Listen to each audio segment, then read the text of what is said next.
आज हम लोग स्टार्ट करेंगे एक नोट के साथ जिसमें कि पॉइंट ऑफ इन्फ्लेक्शन के बारे में बताया गया है।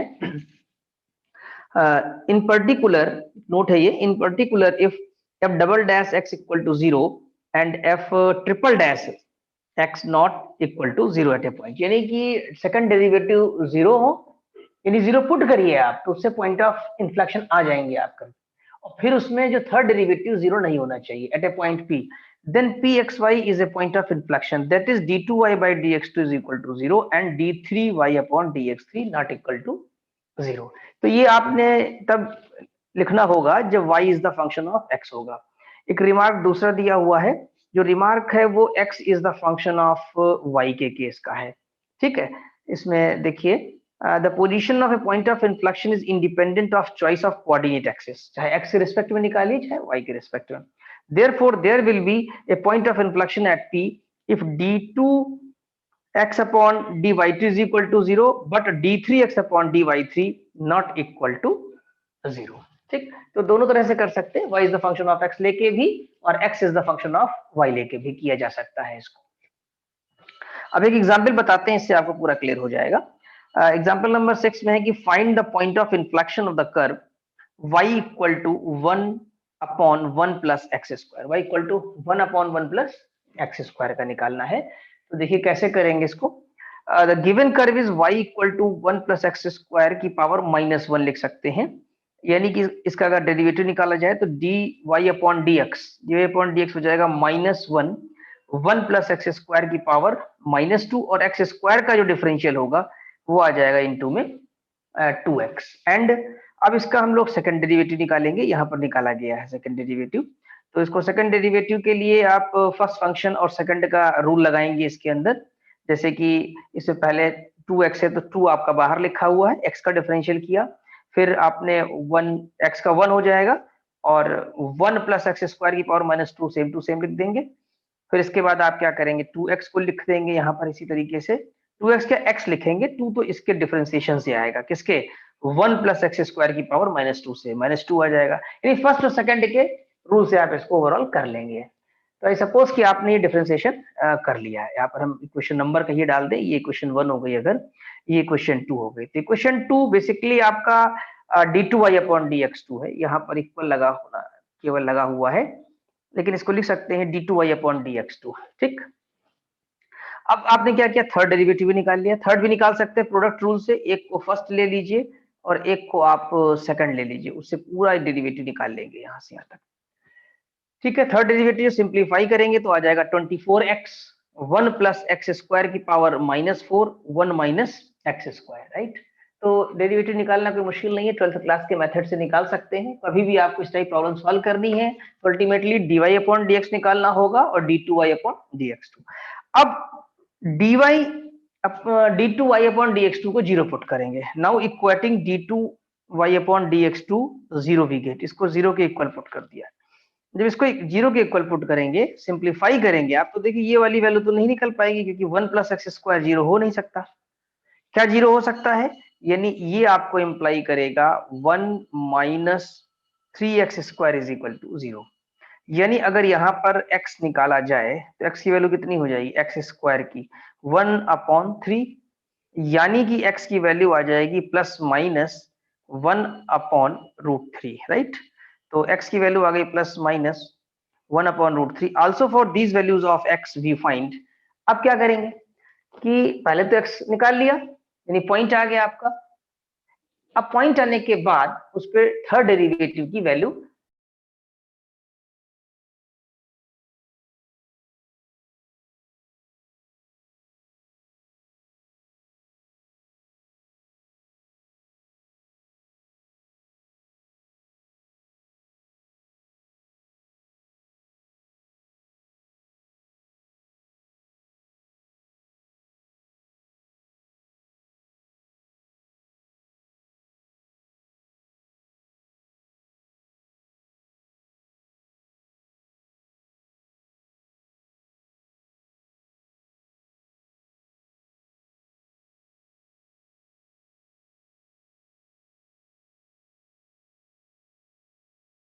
चेक करेंगे उस पॉइंट पर। तो d3y अपॉन dx3, ये जो आपने निकाला हुआ इसको क्वेश्चन 3 भी कह सकते हैं। क्वेश्चन 3 में ये एट यानी कि एट किस पॉइंट पे निकाल रहे हैं इसको आप अगर देखें तो x is equal to plus minus 1/√3 इसकी वैल्यू निकाली गई है। जब आपने इसकी वैल्यू निकाली तो आप चाहे प्लस रूट पहले इस पे निकाल लीजिए, x is equal to plus 1/√3 पर, बाद में निकालिए x is equal to minus 1/√3 पर। ठीक, जब आप निकालते हैं तो आप पाएंगे कि वैल्यू जीरो नहीं आएगी किसी भी स्थिति में। अगर जीरो नहीं आ रही है तो इसका मतलब ये पॉइंट ऑफ इन्फ्लेक्शन है। Hence the points of inflection are given by x is equal to plus minus 1/√3 and from this we find that when x is equal to 1/√3 y equal to 3/4। ये value भी निकाल ली गई है कि जब x 1/√3 होगा तो y कितना हो, उससे कोऑर्डिनेट निकल आएगा आपका, right. And when x is equal to -1/√3 तो y की वैल्यू 3/4 हो जाएगी।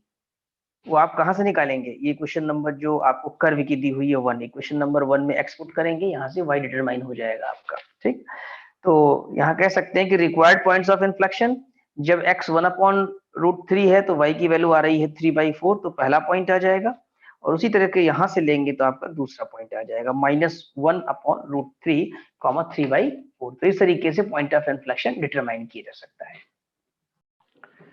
अभी हम लोग डिस्कस करेंगे पॉइंट नंबर 3 है, ये पॉइंट ऑफ इन्फ्लेक्शन से रिलेटेड है। कभी कभी ऐसा होता है कुछ प्रॉब्लम्स में कि आपने जैसे d2y/dx2 इक्वल टू 0 पुट किया और पॉइंट आपने कैलकुलेट कर लिया, x की वैल्यू कोई ना कोई आ गई आपकी और फिर उसी हिसाब से y की वैल्यू आ गई, यानी x, y कोऑर्डिनेट आपने ऑब्टेन कर लिया। लेकिन फिर भी जब आप ये निकालते हैं d3y/dx3 वो फिर 0 आ जा रहा है इसी पॉइंट पर, या आप निकाल रहे हैं d4y/dx4 ये भी 0 आ जा रहा है, राइट। लेकिन इवन नंबर के बाद ये ऑड नंबर आया d25/dx5 नॉट इक्वल टू 0 अगर आ गया आपका, ठीक, तब भी आप कह सकते हैं कि ये एक्स वाई जो है पॉइंट ऑफ इन्फ्लेक्शन है। इसके बारे में डिटेल यहाँ दिया हुआ है, देखिए the point px, y on the curve y equal to fx is a point of inflection if there exist an even number n greater than 2, n से ग्रेटर देन 2 होना चाहिए इवन नंबर, यानी कि आपका 4, 6 इस तरीके से, such that f double dash x0 f triple dash x0 up to fn x greater equal to 0। तो जैसे कि देख रहे हैं हमने आपको एग्जांपल दिया कि d4y/dx4 0, फोर्थ ऑर्डर का 0 हो गया। लेकिन फिफ्थ ऑर्डर का अगर यहाँ देखा जाए तो n+1, n की वैल्यू अगर 4 सपोज करिए किसी प्रॉब्लम में, तो फिफ्थ डेरिवेटिव अगर उसका 0 नहीं हो रहा है तब भी उसको हम पॉइंट ऑफ इन्फ्लेक्शन कहेंगे। तो आपको ये ध्यान रखना है, समझना है। इसमें एक प्रॉब्लम है आपकी एग्जांपल नंबर 5, कुछ स्टूडेंट्स ने कल इसको सॉल्व किया था। तो जब आपने d2y/dx2 को 0 पुट किया तो आपका पॉइंट 2,3 आ जा रहा है, राइट। आप करके देखिएगा। इसके बाद जब आप d3y/dx3 निकालते हैं तो भी 0 आ जा रहा है, कब, एट 2,3 सॉल्व करिएगा आप लोग। और d4y/dx4 कर रहे हैं तो भी 0 आ रहा है, किस पॉइंट पर, एट 2,3। बट आप पाएंगे कि d5y/dx5 जो है 0 नहीं हो रहा है, इसलिए हम 2,3 को, जो कि आंसर भी है 2,3 को पॉइंट ऑफ इन्फ्लेक्शन कहेंगे। इस तरीके से आप इसको चेक कर सकते हैं। अब हम डिस्कस करेंगे क्वेश्चन नंबर 5। क्वेश्चन नंबर 5 में क्या है, define concavity and convexity of polar curves. Polar curves जो कि r is the function of theta के फॉर्म के होते हैं, आपने पढ़ा है एग्जांपल के तौर पे, जैसे r equal to a 1 plus cos theta लिख सकते हैं, या r equal to a sin theta लिख सकते हैं। ऐसे कोई भी relation r is the function of theta वो पोलर कर्व हो जाएंगे, ठीक। तो कॉन्केव कब होगा, तो एक कर्व, यहाँ एक कर्व का मतलब है पोलर कर्व से, a curve is concave at a point P with respect to pole if P increases with R, that is finally अगर आप शॉर्ट में याद करिए तो dp/dr greater than 0 होना चाहिए, तो कॉन्केव होगा। a curve is convex at a point P with respect to pole if P decreases as R increases, that is अगर आप इसको शॉर्ट में याद करें तो dp/dr लेस देन 0 होना चाहिए, तो ये हमारा कॉन्वेक्स हो जाएगा। अब पॉइंट ऑफ इन्फ्लेक्शन क्या होगा, देखिए dp/dr ग्रेटर देन 0 तो कॉनकेव, dp/dr लेस देन 0 तो कॉन्वेक्स, यानी पॉइंट ऑफ इन्फ्लेक्शन कब आने वाला है, आप समझ गए होंगे इस बात को कि जब dp/dr 0 हो जाए तो वो पॉइंट ऑफ इन्फ्लेक्शन हो जाएगा। तो देखिए define point of inflection for polar curves and find necessary condition for it, यानी फार्मूला ऑब्टेन करिए, कंडीशन ऑब्टेन करिए जिससे कि आप फॉर द पोलर कर्व्स में इवेलुएट कर पाएंगे। तो देखिए इसमें एक कर्व इन जनरल, कर्व का मतलब polar curve, in general a point of a curve has लिखा है यहाँ पर, एक curve has in general a point of inflection if dp upon dr is equal to 0, यानी dp अपॉन dr जो 0 हो जाए। We know at a point of inflection dp upon dr must change sign from positive to negative or from negative, यानी negative से positive या positive से negative. जैसे figure में देख भी रहे हैं कि जब ये टेंजेंट लाइन आपकी आएगी, ये देखिए टेंजेंट बनी हुई है यहाँ पर फिगर में, तो ये इसका कर्व के टेंजेंट दूसरी तरफ चला जाता है नेबरिंग पॉइंट पर, राइट, उसी को तो पॉइंट ऑफ इन्फ्लेक्शन कहते हैं। तो इसको ऑब्टेन करने के लिए फार्मूला क्या करेंगे हम लोग, dp अपॉन dr को 0 पुट करना है। तो डिफरेंशिएटिंग द रिलेशन, ये रिलेशन आपने एज ए फार्मूला पढ़ा हुआ है टेंजेंट नॉर्मल चैप्टर में, ठीक, 1 upon p square equal to 1 upon r square plus 1 upon r की power 4 dr upon d theta का होल स्क्वायर। इसको आप r के रिस्पेक्ट में डिफरेंशिएट कर दीजिए, ये आएगा -2 upon P cube dp upon dr, और ये -1 अपॉन 2 आर क्यूब हो जाएगा। फिर यहाँ फर्स्ट फंक्शन 1 अपॉन आर की पावर 4 को करेंगे तो -4 अपॉन आर की power 5 dr upon d theta का होल स्क्वायर।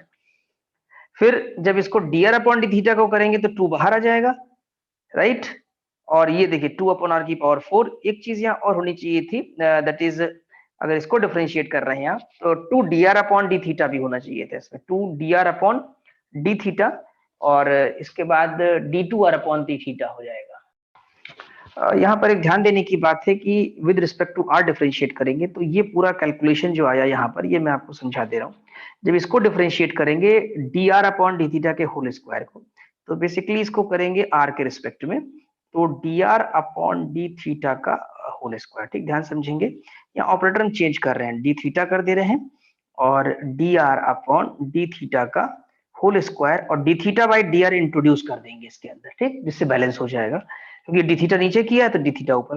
अब थीटा के रिस्पेक्ट में करेंगे तो 2 times dr upon d theta आएगा, और फिर डिफरेंशिएशन हो जाएगा तो d2r अपॉन डी थीटा 2, बाहर आपके पास ऑलरेडी है डी थीटा अपॉन dr, तो डी थीटा और ये वाला डी थीटा जो पहले ये कैंसिल, और ये dr और ये dr, तो अल्टीमेटली जो बचेगा आपके पास 2 times d2r upon d theta. इसीलिए यहाँ पर जो है d2 r upon d theta 2 लिखा हुआ है, ये एक्स्ट्रा नहीं लिखना पड़ेगा आपको, ठीक, वो कैलकुलेट हो जाएगा, तो हमने पूरा समझा दिया। अब dp अपॉन dr जो आपके पास लेफ्ट में है, इसको 0 पुट कर दें dp अपॉन dr को, तो यानी पूरी जो राइट में आपके पास इक्वेशन है ये इक्वल टू 0 हो जाएगी, और जब इसको 0 के इक्वल पुट करेंगे तो उस समय पॉइंट ऑफ इन्फ्लेक्शन आ जाएगा, यानी कि r square plus 2 dr upon d theta का whole square minus r d2r upon d theta 2 is equal to 0। ये आप जब सिंप्लीफाई करेंगे तो ये वैल्यू आ जाएगी। इसी को नेसेसरी कंडीशन कहते हैं, which is necessary condition for a point r comma theta to be a point of inflection. तब जाकर के इसको हम कहेंगे ये पॉइंट ऑफ इन्फ्लेक्शन की नेसेसरी कंडीशन है। तो इसे आप याद कर लीजिए और इसी पर आप एग्जाम्पल सॉल्व कर सकते हैं सारे।